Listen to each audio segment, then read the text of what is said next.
안녕하십니까. 재밌기TV의 이재기 목사입니다.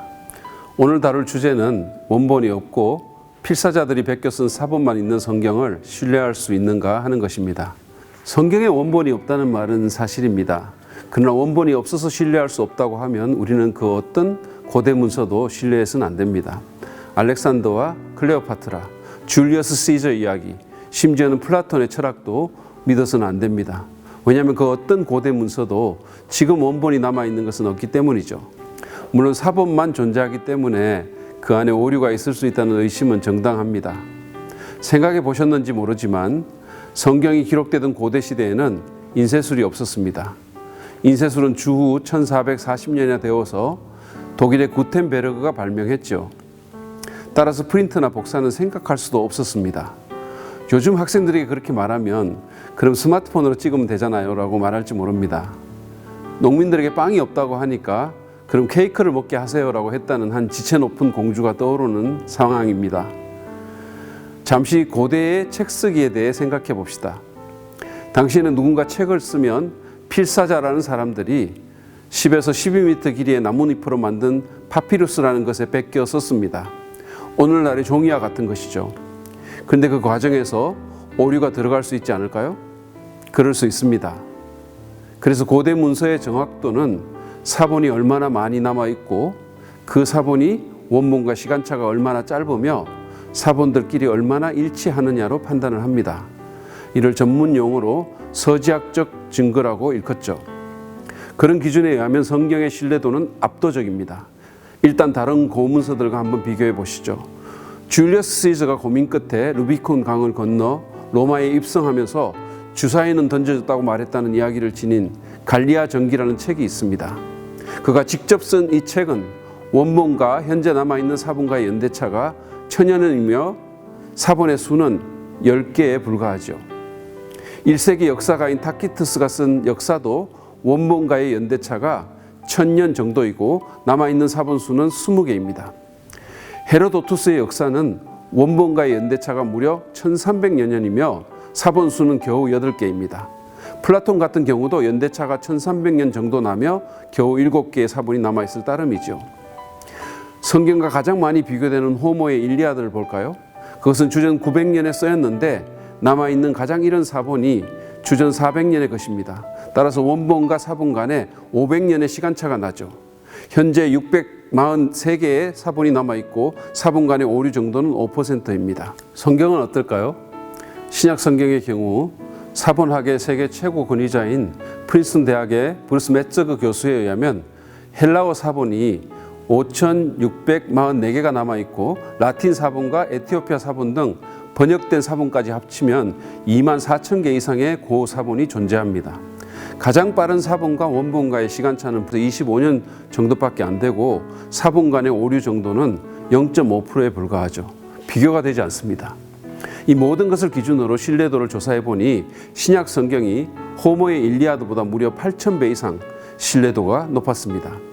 그럼에도 불구하고 다른 고문서의 저자나 그 기록의 신빙성을 의심하지 않는 사람들이 성경의 신빙성을 문제 삼는 것은 전혀 논리적이지 않죠. 자, 그러면 구약의 경우는 어떨까요? 여러분이 알다시피 구약은 예수님이 오시기 전에 기록이 완성되었고 예수님 당시 유대인들이 이미 해당해서 읽고 있었습니다. 그런데 20세기 초반에 우리가 가진 구약의 가장 빠른 사본은 주후 900년도 그밖에 없었습니다. 신약이 기록되고도 거의 1000년에 육박하는 시점의 사본이었죠. 당연히 비평가들이 구약의 신뢰도를 문제 삼았습니다.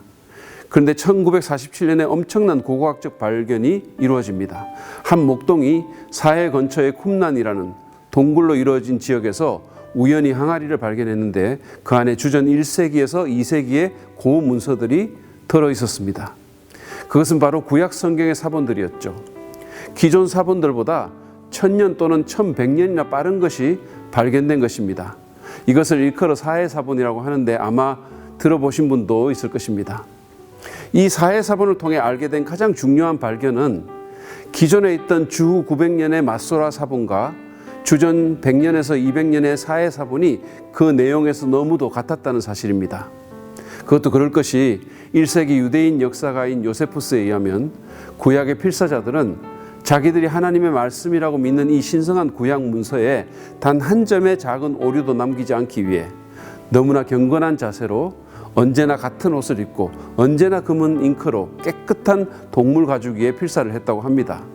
그리고 다른 어떤 글자도 중간에 첨가할 수 없게 글자 사이를 머리카락 하나 정도만 들어갈 만큼 가능한 한 좁게 썼다고 하죠. 하나님의 이름을 쓸 때는 그 어떤 고관 대작이나 심지어 왕이 들어와도 일어서기는커녕 쳐다보지도 않았다고 합니다. 그래서 실제로 죽임을 당한 필사자도 적지 않다고 하네요. 이렇게 목숨을 내놓고 말씀을 필사했으니 1000년이 지나도 오류가 거의 없는 것입니다. 그뿐만이 아닙니다. 20세기 초 중반만 하더라도 많은 비평가들이 구약의 히브리 종교와 그 경전인 성경이 주전 300년이 되기까지 제대로 조직이 되지 않았다고 주장했습니다.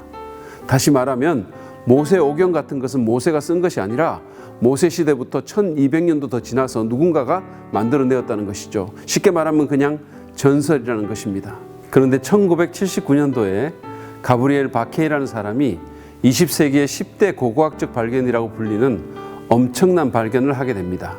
그는 주전 700년의 것으로 보이는 담배광만한 크기에 말려진 은 2조각을 발굴했는데 이게 너무 오래된 거라 그걸 펴는 데만 3년을 소요했다고 하죠. 그리고 거기 쓰인 글씨를 읽기 위해 화학약품으로 다루면서 또 3년을 썼습니다. 그들이 읽었던 첫 번째 단어가 뭔지 아시나요? 야훼, 즉 여호와라는 단어였습니다. 근데 이 단어는 민수기 6장에 여호와께서 너를 지키시고 내게 복 주시기를 원하며 라는 위대한 제사장적 축복의 일부였죠. 비평가들이 주전 300년에 누가 처음 만들어서 썼을 것이라고 주장하던 모세 오경의 말씀이 그보다 400년이나 앞선 은조각에 이미 기록되어 있었던 것입니다. 다시 말해 주전 700년에 이미 모세의 글을 필사한 문서들이 있었다는 말이죠. 지금까지 신약과 구약을 넘나들며 사본의 증거와 지원이라는 측면에서 성경을 다른 고문서와 비교하여 보았습니다. 결론적으로 성경은 다른 어떤 고문서와도 도저히 비교될 수 없는 신뢰도와 정확성을 지닌다고 말할 수 있습니다. 서지학적 증거와 사본학을 활용한 고서금정법에 의거해서 문서의 신뢰도로만 따지면 가장 신뢰할 만한 문서라는 것이죠. 거기다가 신약 성경 같은 경우는 사본들 외에도 사도들의 제자인 교부들의 신약 성경 인용문이 86,000개가 넘고 초대교회로 거슬러 올라가는 수천 개의 성구지까지 남아 있습니다. 이 모든 것을 종합해보면 원본이 없어도 충분히 원본의 내용을 유추하고도 남음이 있습니다. 그래서 저의 은사였던 노만 가이슬러 박사는 그리스도인은 105%의 원본 성경을 가지고 있다는 유명한 말을 남기기도 하였죠. 그만큼 신뢰도가 높으면서 비교 분석이 가능한 수많은 양의 사본을 가지고 있었다는 뜻이었습니다. 성경은 믿을 만한 책입니다. 사실 다른 어떤 고대 문헌보다 더 정확하고 신뢰할 만한 자료를 가지고 있죠. 원본이 없어서 성경을 신뢰할 수 없다고 한다면 다른 어떤 유명한 고문헌도 신뢰할 수 없습니다. 누군가가 어떤 책의 신뢰성을 문제 삼으려면 합당한 근거가 있어야 하죠. 성경처럼 압도적으로 신뢰도가 높은 문헌의 경우는 더욱 그렇습니다. 그냥 싫어서 또는 하나님 믿고 싶지 않아서 성경을 거부하거나 부정하는 태도는 합당하지 않고 설득력도 떨어집니다. 이만큼 신뢰도가 높고 세월의 테스트를 견디며 오랜 세월 동안 헤아릴 수 없을 만큼 수많은 사람들의 사랑을 받은 문서라면 그 안에 어떤 내용이 있는지 마음을 열고 한번 살펴봐야 하지 않을까요? 오늘은 성경의 원본과 사본에 관한 증거들을 다른 고문서와 비교해 보면서 성경이 얼마나 신뢰할 만한 책인가에 대해 살펴보았습니다. 다시 말하자면 원본이 없어도 성경은 충분히 신뢰할 만한 책이라는 것이죠. 앞으로 몇 차례 더 성경에 대한 의문들을 다루도록 하겠습니다. 기대해 주시고 꼭 시청해 주시기 바랍니다. 대단히 감사합니다.